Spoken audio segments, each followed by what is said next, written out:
নমস্কার, আমি জয়তী। আমার নতুন একটা ভ্লগে সবাইকে স্বাগত। আজকে দ্বিতীয়া। গতকাল রাতে প্রচুর বৃষ্টি হয়েছে। কলকাতার অবস্থা তো খুব খারাপ, আপনারা সবাই জানেন। আর আজকেও আকাশ বেশ মেঘলা মেঘলা। ঘরের কয়েকটা টুকটাক জিনিস এখানে ধুয়ে পরিষ্কার করে আর কি মেলে রেখেছি। ঘরের ডিপ ক্লিন আমার কমপ্লিট। এই ফুলদানির ফুলগুলো ধুয়ে নিয়েছিলাম।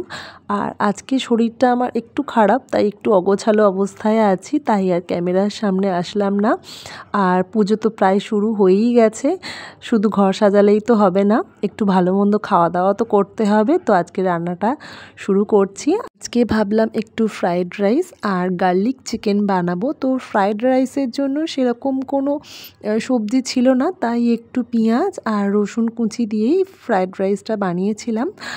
আর এখানে দেখো চিকেনটাও ম্যারিনেট করে, মানে ডিম দিয়ে, গোলমরিচ দিয়ে, আদা রসুন পেস্ট দিয়ে, সব কিছু দিয়ে ম্যারিনেট করে রেখে দিয়েছি।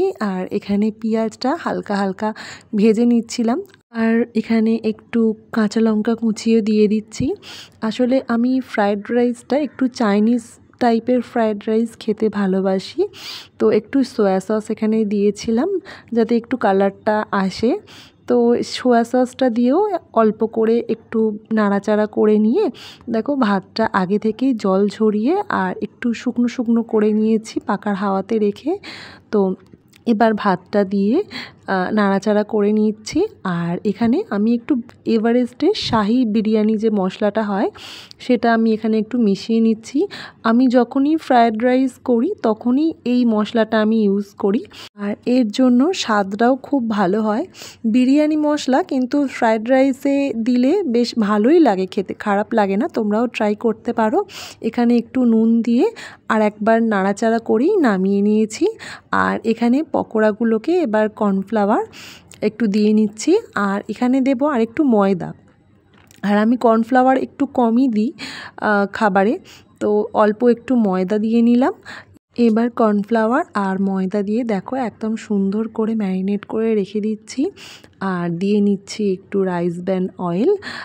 এবার এগুলোকে পকোড়ার মতো করে ভাজবো। তেল গরম হয়ে এসছে, এবার একটা একটা করে পকোড়াগুলোকে আমি ভেজে নেব। খুব একটা লাল করেও ভাজবো না, মোটামুটি অল্প অল্প লালচে ভাব এলেই আমি তুলে নেব।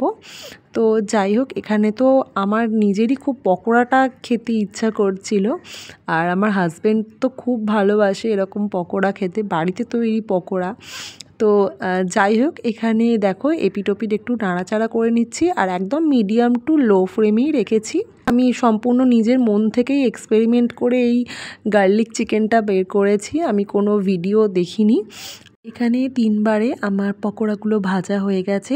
আর পকোড়া ভাজার তেলেতেই আমি একটু বাটার দিয়েছিলাম। বাটারটা মেল্ট হয়ে এলেই এখানে আমি রসুন কুচিয়ে রেখেছিলাম। রসুনটা একটু বেশি দিতে লাগবে, প্রায় 15টার মতো রসুন আমি এখানে দিয়েছিলাম। তারপর এখানে দিয়েছিলাম একটু কাঁচা লঙ্কা কুচি, যাতে একটু ঝাল ঝাল হয়। তো তোমরা হয়তো অনেকেই গার্লিক চিকেন অন্যরকমভাবে ট্রাই করতেই পারো, কিন্তু এটা আমি একদম নিজের মন থেকেই করছি আর কি। তো এখানে একটু ভাজা ভাজা হয়ে যাওয়ার পর অল্প একটু কালার আসার জন্য আমি সয়া সস দিয়েছি। আর এখানে দিচ্ছি হচ্ছে ওয়েস্টার সস। এটা আমি আমার সামনের আরামবাগ থেকেই নিয়েছিলাম। এই সসটার জন্য টেস্টটা দারুণ এসেছিলো। আর অল্প একটু টমেটো সসও দিয়েছিলাম, ওই ক্লিপিংসটা আমি নিতে ভুলে গেছিলাম। আর এই যে জলটা দিলাম এটা হচ্ছে চিকেনটা যে পাত্রে ম্যারিনেট করে রেখেছিলাম ওখানেই তো একটু কর্নফ্লাওয়ার আর ময়দা লেগেছিল, তো ওটাতেই একটু জল দিয়ে একটু গ্রেভিটা আমি করে নেওয়ার জন্য ওই জলটা আমি এখানে ইউজ করলাম। আর এখানে আমি একটু গোলমরিচ গুঁড়ো দিলাম যাতে একটু ঝাল ঝাল হয়।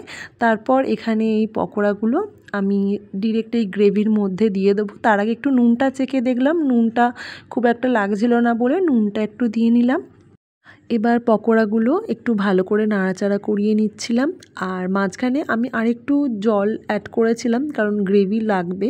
তো জলের সঙ্গে একটু কর্নফ্লাওয়ারও গুলে দিয়েছিলাম, কারণ নাহলে থিকনেসটা অতটা ভালো আসবে না। তো যাই হোক, দেখতেই পাচ্ছ এরকম একটা থিকনেস এসছে।